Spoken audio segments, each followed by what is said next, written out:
사실상 우리 수산물 불매운동이나 다름없는 오염수 불안 조장을 이어가고 있는 민주당이 이번에는 일본에서만 사용하는 풍평피해란 말까지 가져와서 일본으로부터 배상을 받아내야 한다고 주장하고 나섰습니다. 우리 해역이나 수산물에서 유의미한 방사능 영향이 발견되거나 일본 정부가 국제적으로 한 약속을 위반한 경우에 그 피해에 대해 사과와 배상을 요구하는 것은 당연한 일입니다. 하지만 민주당으로부터 풍평피해라는 말이 나왔다는데 귀를 의심하지 않을 수 없었습니다. 근거 없는 가짜 뉴스와 끈질긴 선동으로 풍평 조성에 앞장서 온 것이 누구입니까? IAEA가 일본으로부터 돈을 받고 편향적인 보고서를 썼다고 매도하며 그 신뢰도를 깎아내리는데 매달렸던 것이 민주당입니다. 국내 전문가들의 의견을 확정 편향으로 치부하고 과학적 사실을 알리려는 정부의 노력을 조롱하고 비꼬며 불신을 조장한 것도 민주당입니다. 지금 이 순간에도 내부 악재를 듣기 위해 오염수 공포 확산에 혼신의 힘을 다하고 있는 것이 바로 민주당 아닙니까? 불붙은 집에 부채질을 하다 못해 선풍기까지 틀어제낀 민주당이 풍평 피해를 언급하는 것 자체가 어불성설입니다.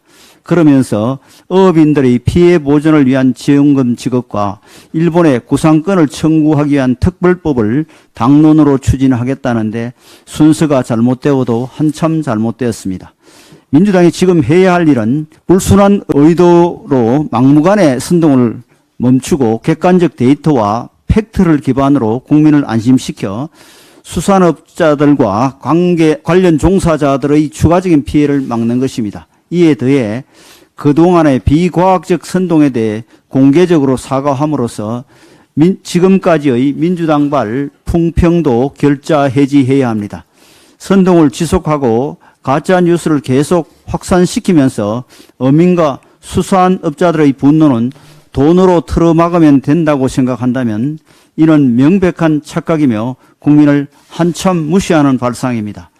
한국연안어업인중앙연합회는 어제 대국민 호소문을 통해 우리 바다와 수산물을 오염시키는 장본인은 오염수 방류 사안을 정치에 활용하는 정치인, 언론, 가짜 전문가들이라며 원전 오염수 괴담으로 수산업계가 이대로 무너질지 이를 기회로 활용해 세계 최고 수준의 수산물 안전국가로 거듭날지는 순간의 선택에 달려 있다고 호소했습니다. 민주당은 기가 있다면 어업인들의 이러한 절절한 호소를 경청하고 당리당략을 위한 오염수 괴담 선동 정치를 즉시 중지해야 할 것입니다. 민주당은 아무런 실익 없는 장애 투쟁을 멈추고 협상 테이블에 앉아 상식적이고 합리적인 논의를 통해 어민 지원과 피해 방지 방안에 대해 의견을 모아주길 바랍니다. 민주당이 8월 임시국회를 조기에 종료시켰습니다. 국회의 회기는 여야 합의에 의해 결정하는 것이 오랜 관례였음에도 민주당은 자당 출신 국회의장을 종용해 안건을 상정시키고 의석수로 가결을 밀어붙였습니다.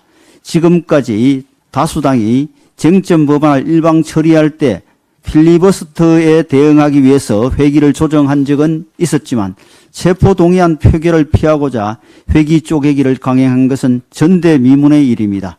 이번 건은 오직 한 사람의 정치적 이해관계를 관철하기 위해 국회의 활동 전체를 중단시켰다는 점에서 황당하기 이를 데 없습니다.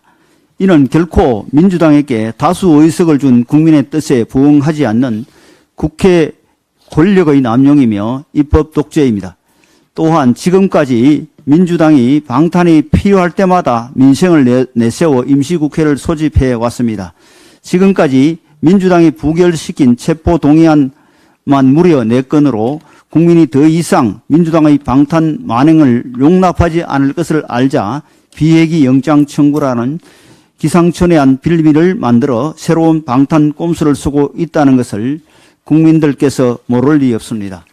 민주당에 있어 민생이란 명분은 필요하면 갖다 붙이고 필요 없으면 떼어내버리면 그만인 일회용 명찰과 같은 용도에 지나지 않는 것입니까?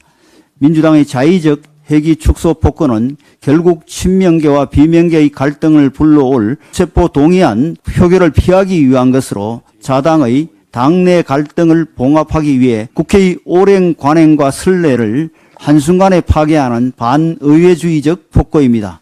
이는 또한 구속영장 청구와 회기 중에 이루어질 경우 불체포 특권 포기 약속을 파기하기 위한 명분을 쌓으려는 생략이기도 합니다. 21대 국회에서 민주당은 다수 의석을 무기로 국회의 법률과 관행과 선례를 훼손하는 수많은 일을 저질렀는데 이번에 회기 결정의 건을 여야 합의하에 상정하는 선례도 깨트려 버렸습니다. 관행과 선례는 법치와 의회 민주주의의 소중한 자산으로 특별한 일이 없는 한 법과 같은 효력을 가져야 합니다. 하지만 민주당은 위장탈당을 통한 안건조정위원회 무력화 등 수많은 폭거에서 보듯이 조금도 망설임 없이 국회법을 조롱하고 선례를 파괴해 왔습니다. 민주당과 이재명 대표는 국회 회기와 검찰 소환 날짜 등 공익을 위해 결정되어야 할 시간들을 본인들의 편의와 정략을 위해 멋대로 정하는 지금의 행태에 대해 반드시 국민의 심판을 받게 될 것입니다. 일본이 어제 후쿠시마 오염수 방류를 시작했습니다. 우리에게 달갑지 않은 일임은 분명합니다. 그러나 막연한 공포에 휩싸이거나 선동으로 불안감을 조장한다고 해서 문제가 해결될 것이 아닙니다.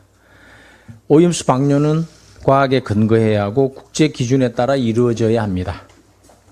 우리 바다와 우리 수산물이 당장 영향을 받는 것도 아니고 최근 전국 수산물에 대한 방사능 검사를 실시한 결과 모두 안전한 수준이라고 확인되었습니다. 그럼에도 전국 수산시장의 손님들의 발길이 끊기고 있습니다. 어제 국무총리가 담화문을 통해 우리 국민의 건강과 안전을 최우선을 두고 국민이 안심할 때까지 만에 하나의 문제 가능성까지 고려해서 철저히 대비해 나갈 것이라고 밝혔고 방류가 한일 합의를 벗어나면 단호히 대처할 것이라고 강조했습니다. 하지만 국민들의 막연한 불안감을 부추기는 선동 세력들이 있습니다. 제2의 태평양 전쟁 운운하며 방류를 당대표 방탄에 이용하려는 저급한 괴담 선동이 있고 이를 교묘히 편성하는 언론과 노영방송도 있습니다. 어제 저녁 지상파 3사의 뉴스 보도 행태를 보아도 확인이 드러납니다. SBS가 8시 뉴스에서 전체 26개 꼭지 중에서 오염수 관련 8꼭지를 보도하며 다양한 의견을 전달했는데 반해 같은 시각 MBC에서는 총 26개 꼭지 중에서 오염수 관련 꼭지는 15개에 이릅니다. 편성 분량도 그렇지만 내용도 문제입니다. 첫 방류라 약하게 삼중수소 배출 늘어날 수도 코로나는 비교도 안 돼. 다 죽게 생겼다. 불안을 조정했습니다. KBS도 9시 뉴스에서 총 26개 꼭지 중 오염수에 대해서 13꼭지를 보도했습니다. 안전하다고는 하지만 소비 위축은 불가피, 오염수도 손실보상, 요구의 정부 난색, 정부 손실보상 논의 이르다는 입장이라는 식으로 정부 비판에 열을 올렸습니다. 광우병 보도 시즌2를 보는 듯 합니다. 언론의 생명인 진실 여부는 아랑곳하지 않고 오로지 오염수 괴담을 선동하는 데 진력하는 것 같은 인상을 줍니다. 15년 전 광우병 사태를 주도했던 인사가 당시 광우병의 사실관계에 대해서 회의를 한 적이 없다. 이명박 정권 퇴진에 어떻게 쓰일 수 있는가 하는 차원에서만 얘기가 오갔다. 그 진실을 고백한 바 있습니다.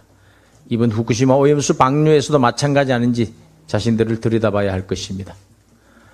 오죽하면 어제 한국연안어업인중앙연합회가 이런 호소문을 냈겠습니까?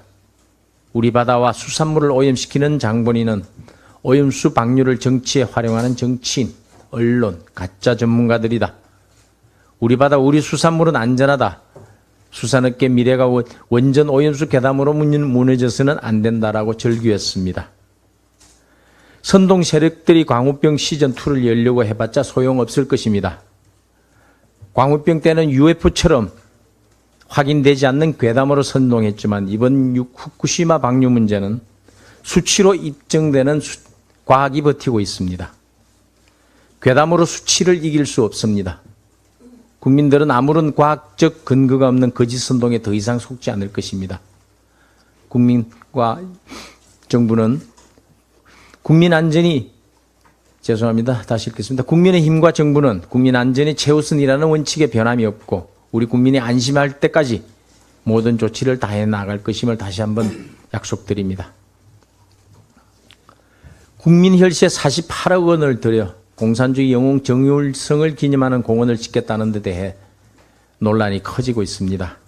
민주당은 광주시 정율성 기념공원 조성을 비호하며 참으로 이해할 수 없는 논리를 폈습니다. 정율성의 행적이 뒤늦게 드러나자 한중 문화교류 차원이었다고 발뺌하고 있습니다. 관광객 유치가 국가 정체성보다 앞선다는 발상 자체가 어처구니 없습니다. 돈이 되는 일이면 국가 정체성도 필요 없다는 얘기입니까?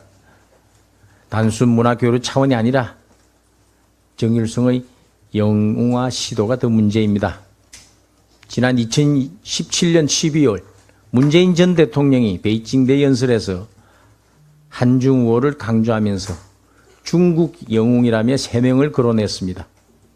삼국지 연의의 관우, 임진왜란 때 이순신 장군과 함께 왜군을 격파한 명나라 장군 진린, 그리고 중국 인민해방군가를 작곡한 정율성을 가리키며 중국의 영웅이라고 했습니다. 많은 중국인들이 광주 정율성로와 생가를 찾는다고 했습니다. 정율성을 관우, 진린 장군과 같은 동급의 중국 영웅으로 칭송한 것이 참으로 의의가 없습니다. 문 전 대통령의 방중 직후 당시 보훈처는 12월 29일 정율성에 대한 서원을 추진하게 됐습니다. 정율성이란 인물은 해방 이후 대한민국의 존재를 부정하는 데 온몸을 바쳤습니다. 북한 조선인민군 구락부장을 지냈고 인민군 협조단을 창단하여 단장이 되었습니다. 우리가 기려야 할 영웅이 아니라 호국 영웅들이 통탄에 맞이 않을 적군이었던 것입니다. 그런 정율성 공원을 대한민국에 짓는 것은 마치 이스라엘의 괴벨스 공원을 짓는 것과 같을 것입니다.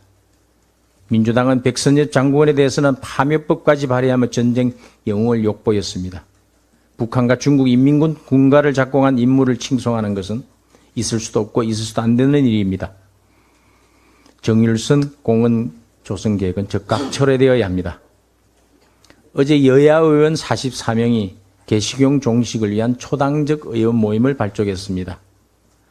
향후 국무총리와의 면담을 통해 정부 측에 개식용 종식 로드맵을 수립할 것과 사회적 논의기구의 실질적 논의 등을 건의하고 11월에 관련 입법을 마무리할 계획이라고 합니다. 모처럼 여야가 협치의 모습을 보이며 한 목소리를 내고 있는 것은 고무적인 일이라 할 만합니다. 지난 4월 김건희 여사가 동물보호단체 관계자들과 가진 비공개 오찬에서 정부 임기 내 개식용을 종식하도록 노력하겠다고 언급했던 보도가 나온 지 4개월 만입니다. 걔는 가장 가깝고 친밀한 사람의 친구입니다. 희노애락은 물론이고 수많은 감정을 사람과 서로 나누고 공유하는 사이입니다.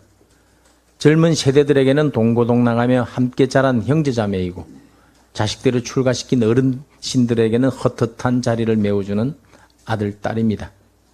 반려동물 천만시대 강아지는 이제 단순한 소유물이 아니라 가족입니다. 이제는 기나긴 논쟁을 마무리짓고 결론을 내야 할 때입니다. 개식용 종식에 대한 여야의 공감대가 형성된 만큼 이번 정기국회에서는 김건희법에 대한 실질적인 논의가 이루어지길 바랍니다.